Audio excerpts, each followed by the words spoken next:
Join Sid for this edition of It's Supernatural.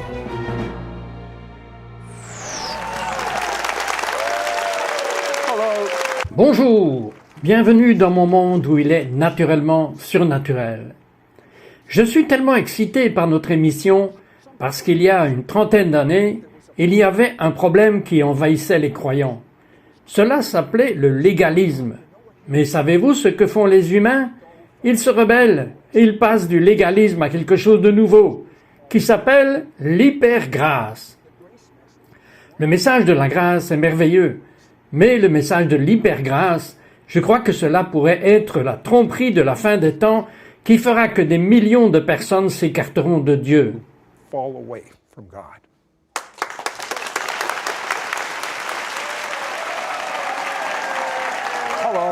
Bonjour, vous savez, mon invité est le docteur Michael Brown. Et si je retourne quelques 30 années en arrière, je ne connais pas de plus bel érudit dans le monde sur la planète. Le docteur Brown est diplômé de l'université de New York en langue sémitique. Il parle, lit et écrit dans au moins une douzaine de langues. Il a mémorisé une bonne partie de l'Ancien Testament en hébreu. Dr. Brown, pourquoi parlez-vous partout dans le monde au sujet du message de l'hypergrâce qui semble être partout tel que je le vois à la télévision? Je sais que si quelqu'un comprend la vraie grâce biblique, c'est bien vous. Je le sais parce qu'il est un juif croyant en Jésus et je le suis aussi.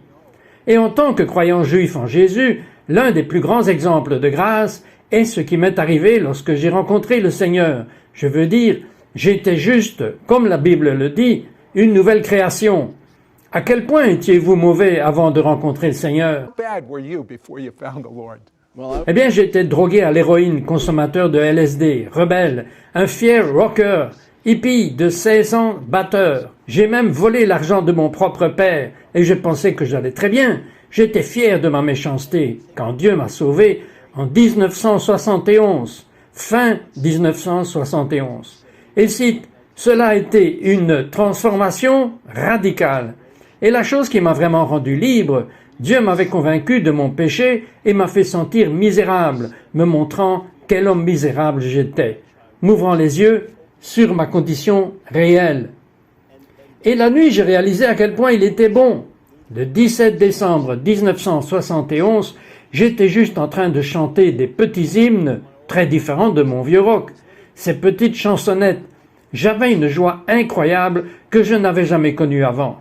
Et j'ai réalisé que c'était différent des drogues, différent du sport. C'était une relation différente. C'était la joie du Seigneur. Et ça m'a frappé. Dieu m'a aimé assez pour me laver alors que j'étais sale. Il est dit dans Romains 5, quand nous étions encore des pécheurs, le Messie est mort pour nous. Et ici, j'ai cette image dans ma tête que j'étais couvert de crasse. Et Jésus m'a lavé avec son sang et a mis cette belle robe blanche sur moi. Et je revenais d'avoir joué dans la boue, et j'ai dit, ça y est, je ne mettrai jamais plus une aiguille dans mon bras. Et à partir de cette nuit-là, j'ai été libéré par le pouvoir de Dieu. Et puis j'ai vu ce changement interne où je voulais plaire à Dieu. Je voulais bien faire. C'était maintenant ma nature de lui plaire.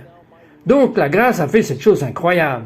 En un instant, je suis passé de totalement coupable à totalement juste dans le site de Dieu. En un instant, je suis passé d'être un enfant du diable à être un enfant de Dieu. Et ce n'était pas basé sur le nombre de bonnes œuvres que j'avais accomplies. C'était basé sur la réception de la bonté de Dieu dans ma vie. C'est le pouvoir transformateur de la grâce. Et parce que j'aime tellement la grâce, j'aime la vraie grâce pure. Je suis attristé par les distorsions que je vois. Ok, qu'est-ce que c'est? Il y a un terme que vous utilisez et dont vous parlez à tout le monde. C'est l'hypergrâce. Qu'est-ce que c'est?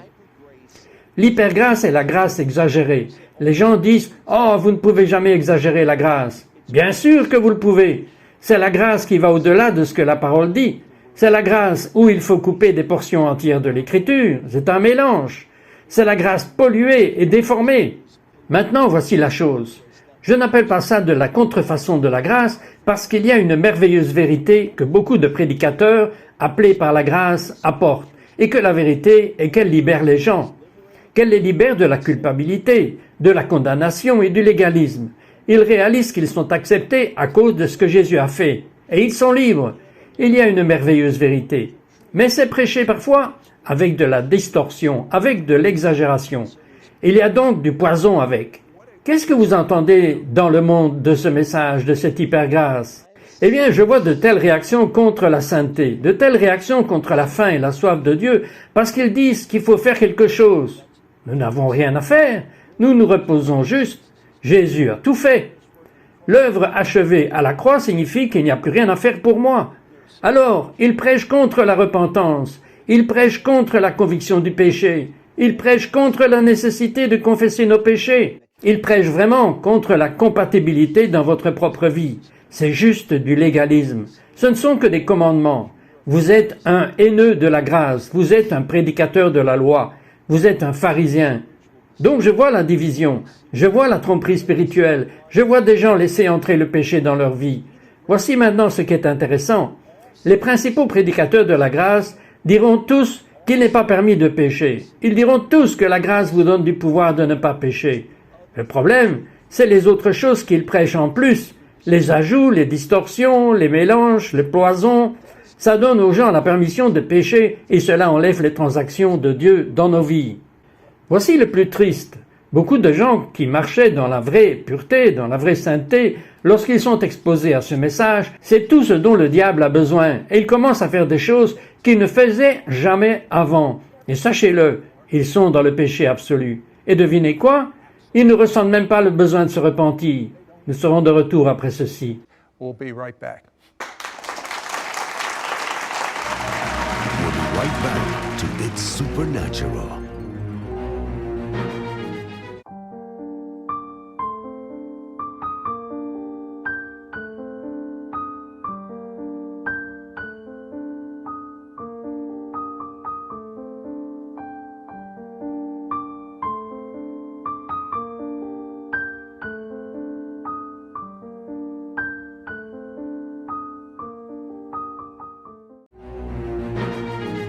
We now return to It's Supernatural.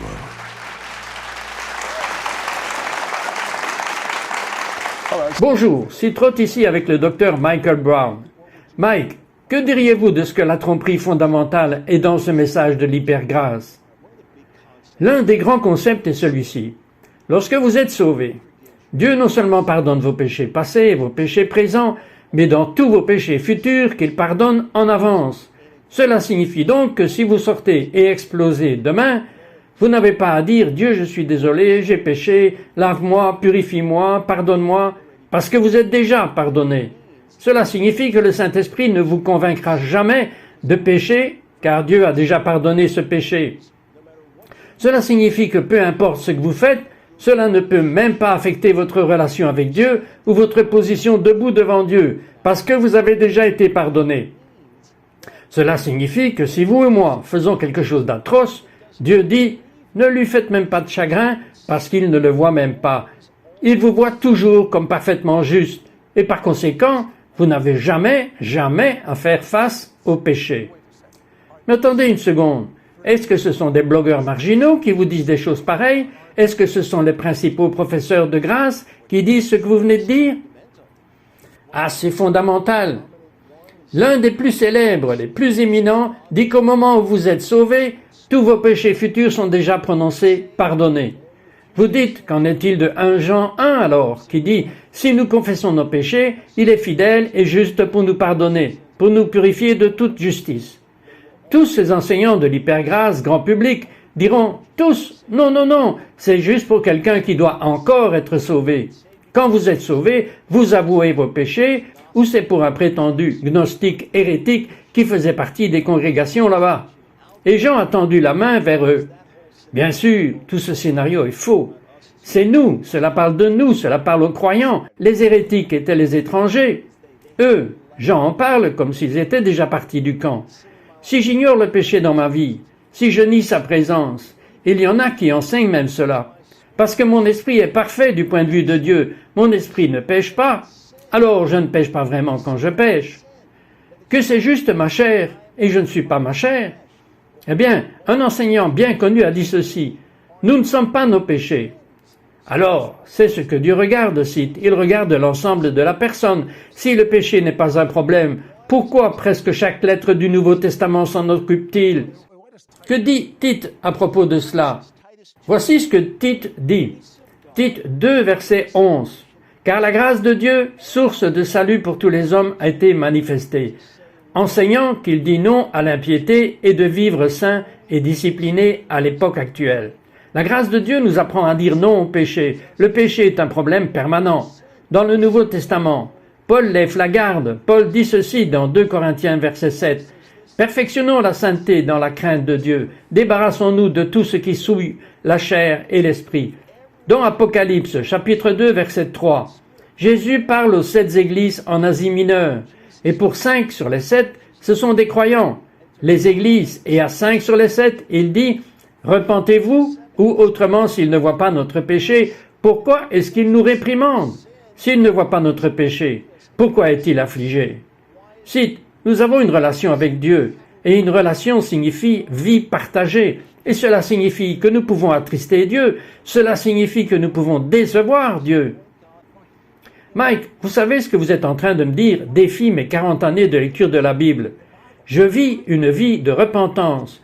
Je veux dire, c'est normal, je ne comprends pas comment cette tromperie peut... Ça doit être un aveuglement spirituel, ça ne peut pas être naturel si vous lisez la Bible. Vous savez ce que je vois arriver? Toute notre culture est tout sur moi. J'ai des livres écrits par des pasteurs chrétiens, homosexuels, et ce sont des homosexuels pratiquants qui sont pasteurs. Ils sont manifestement en lutte. Ce qu'ils ont fait, c'est qu'ils ont maintenant réécrit les Écritures et ils vont dire « la grâce m'a délivré ».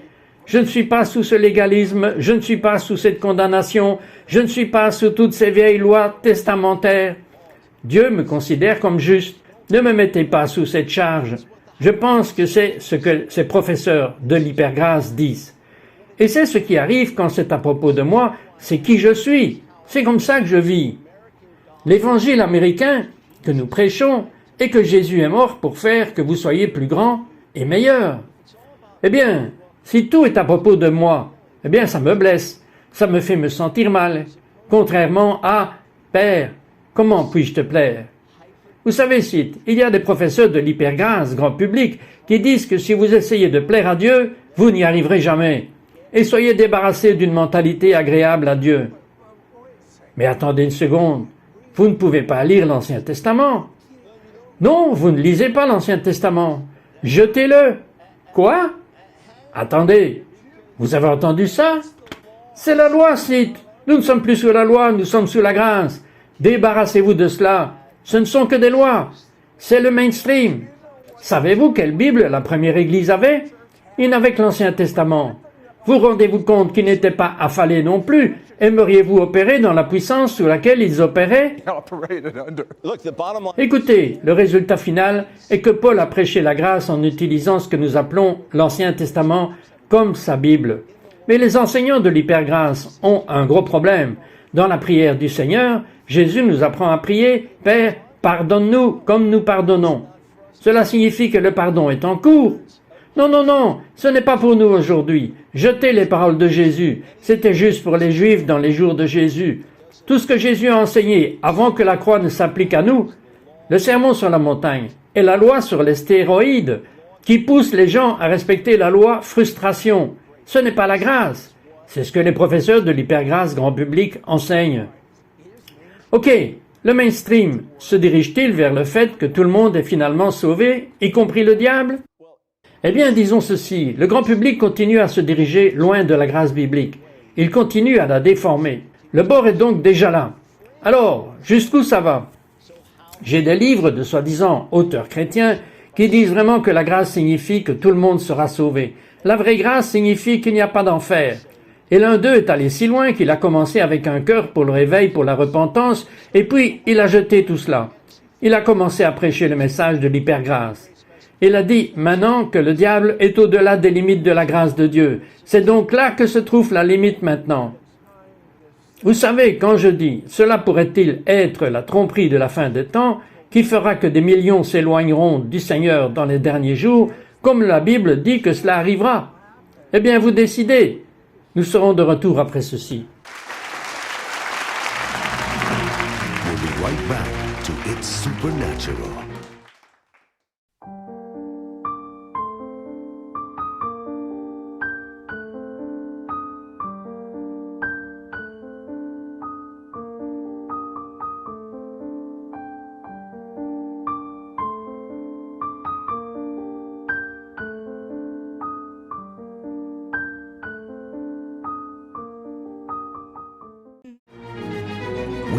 return to It's Supernatural.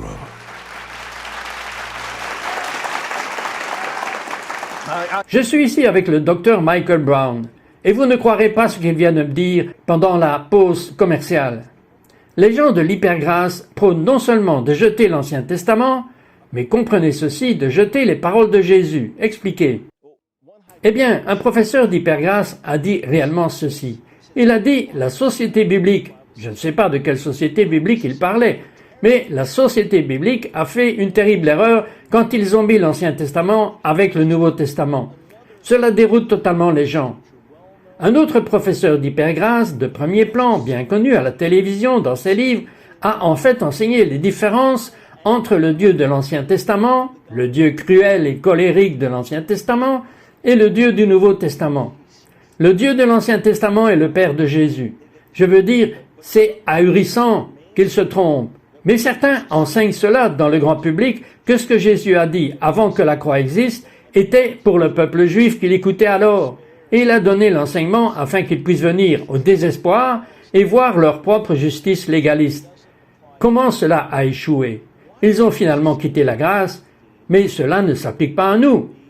Eh bien, pourquoi Jésus dit-il dans Jean 15, « Si vous demeurez en moi et que ma parole demeure en vous, demandez ce que vous voulez, ce sera fait pour vous. » Pourquoi Jésus dans Matthieu 28 dit-il que la façon dont nous faisons des disciples est de leur apprendre à observer tout ce que je vous ai commandé?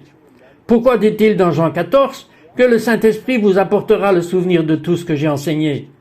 Pourquoi, en fait, les auteurs de l'Évangile ont-ils travaillé pendant des années pour mettre leurs comptes ensemble, puis les publier? Et pourquoi le résultat a-t-il été des paroles prisées par les premiers croyants s'ils étaient juste pour les Juifs d'avant la croix? C'est fou! Et si ça veut dire que la demande de Jésus « Prends ta croix et suis-moi », je n'ai pas à m'en soucier. Cela signifie que toutes les paraboles de responsabilité et que je vais me tenir devant Dieu, je n'ai pas à m'en inquiéter, parce que cela me met mal à l'aise, cela me fait sentir condamné. Ce que nous devons faire n'est pas de supprimer ces passages, mais de faire grandir les gens dans la sécurité de l'amour de Dieu. Dieu n'est pas sorti avec un bâton pour nous battre, il a démontré son amour en Jésus mourant pour nous. À moins que vous lui tourniez le dos, que vous vous éloigniez de lui, il est avec vous. Il n'est pas contre vous, et il a promis de vous garder. Lorsque je voyage à l'étranger, ce qui est assez fréquent, je ne m'inquiète pas à propos de l'avion qui s'écrase. Je suis sûr que je vais m'y rendre en toute sécurité. Et à moins que j'essaye d'ouvrir cette porte de secours et sauter dehors, je peux juste aller dormir, je peux rester. Il y a un sens dans lequel nous nous reposons en sécurité dans le Seigneur, et Dieu veut que tout le monde le sache. Dieu veut que nous connaissions la profondeur de son amour. Dieu veut que nous sachions que même dans notre pire journée, il nous aime toujours et prend soin de nous, et veut que nous vivions correctement. Mais cite, quand on élimine Dieu, quand nous éliminons les défis de Jésus, il y en a qui disent que la spiritualité est complètement sans effort. Eh bien, alors, pourquoi Paul dit-il, exécutez votre course avec persévérance, courez pour gagner, efforcez-vous de vaincre? Alors je ne comprends toujours pas pourquoi les hommes bons qui aiment Dieu enseignent simplement ce message partiel plutôt que le message complet, ce qui provoque une tromperie totale. Il y a deux choses. Premièrement, ils sont pris dans la gloire de la grâce de Dieu. Je veux dire, vous avez lu Éphésiens 1, vous avez lu Éphésiens 2. Pendant que nous assistons à nos péchés, il nous donne la vie et ensuite il nous fait asseoir ensemble dans les lieux célestes. C'est ahurissant le pouvoir de la grâce, la beauté de la grâce, la gloire de la grâce. Il dit qu'il prodigue sa grâce sur nous. C'est absolument incroyable. Alors il se rattrape avec ça. Mais c'est presque comme un ballon d'hélium qui s'envole et qui perd son attache parce qu'il n'est pas attaché au reste des Écritures. Il n'a pas le droit à l'appréciation pour l'utilisation de l'Ancien Testament. Il n'a pas le droit à l'appréciation pour les paroles de Jésus et même une partie de ce que Paul dit qu'ils vont devoir couper. Et c'est maintenant beaucoup plus facile avec la chair. Aimez-vous ce régime? Sid, vous pouvez manger ce que vous voulez, vous n'êtes pas obligé de faire de l'exercice et vous serez en aussi bonne santé et tout aussi en forme. Inscrivez-moi. Exactement. C'est ce qui se passe. Les gens s'inscrivent en grand nombre. Ok. Sanctification. Qu'est-ce que le mot sanctification veut dire? La sanctification signifie être mis à part, être saint, étant livré à Dieu. Et l'Écriture précise qu'au moment où nous sommes sauvés, nous sommes mis à part en tant que saints. Nous sommes sanctifiés. C'est pourquoi nous nous appelons des saints dans le Nouveau Testament. Les saints pêchent. Nous n'avons pas à attendre certaines églises pour nous canoniser. Nous sommes appelés saints à partir du moment où nous sommes sauvés. Donc, nous sommes sanctifiés au moment où nous sommes sauvés. Ensuite, il y a une course à la sanctification. 1 Thessaloniciens 4, Paul dit « C'est la volonté de Dieu que vous soyez sanctifiés. Maintenant, vivez-le. Vivez maintenant une vie sainte. Maintenant, abstenez-vous de l'adultère.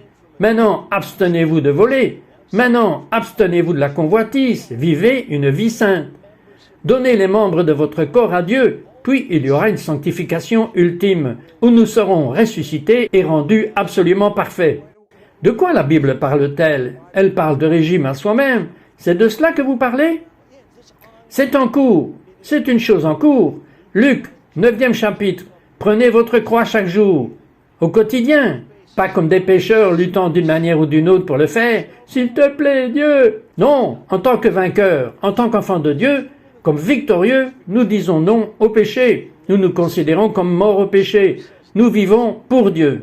C'est travailler. L'hypergrâce dit non, non, non, vous avez déjà été totalement et parfaitement sanctifié. La sanctification n'est pas un processus. Ce n'est pas un processus. Vous auriez dû voir la façon dont je pensais il y a 40 ans, qu'en venant d'un arrière-plan juif orthodoxe, Jésus est venu se révéler lui-même à moi. Oui, je savais qu'il était réel. Oui, je savais que la Bible venait de lui. Mais oui, mon esprit n'était pas renouvelé. Et le moment où je lisais la parole et disais « Oh, je ne m'en étais même jamais rendu compte. Dieu, j'ai péché. » Je veux dire, où est la tendresse devant Dieu? C'est l'exaltation. C'est une chose du monde. Quelque chose d'étrange. C'est que c'est théoriquement souvent plus que relationnel. Un enseignant influent dit que l'idée que la sanctification est un processus est un mensonge meurtrier. C'est ce qu'il dit. J'ai demandé à un pasteur hypergrâce. J'ai dit, si vous avez péché contre votre femme, vous vous êtes emporté, vous avez été méchant, vous êtes sorti de la maison, vous êtes revenu 2 heures plus tard. Est-ce que je ne dirais pas, chérie, je suis vraiment désolé, s'il te plaît, pardonne-moi, j'étais un animal, j'étais complètement injustifié, pardonne-moi. Il a dit, mais bien sûr que je le ferai. J'ai dit, alors, ne le feriez-vous pas avec Dieu? Il a dit, non, non, j'ai une relation différente avec Dieu. Il y a quelque chose de drôle, cite. Voulez-vous prier? Vous voyez, je crois qu'il y a une échelle spirituelle aux yeux de beaucoup de chrétiens, et je crois qu'ils vont être libérés maintenant lorsque vous allez prier pour eux. Père, au nom de Jésus, je prie pour que ceux qui regardent cette émission soient délivrés de chaque tromperie, de chaque fausse doctrine, en plus de la grâce, de toute soustraction de grâce, de toute distorsion de la grâce, et qu'ils soient introduits dans la liberté glorieuse, la sécurité et la puissance de ta vraie grâce. Père, ouvre les yeux par le pouvoir de ton esprit. Délivre-nous de l'erreur. Enracine-nous de ta vraie grâce. Père, au nom de Jésus. In Jesus' name.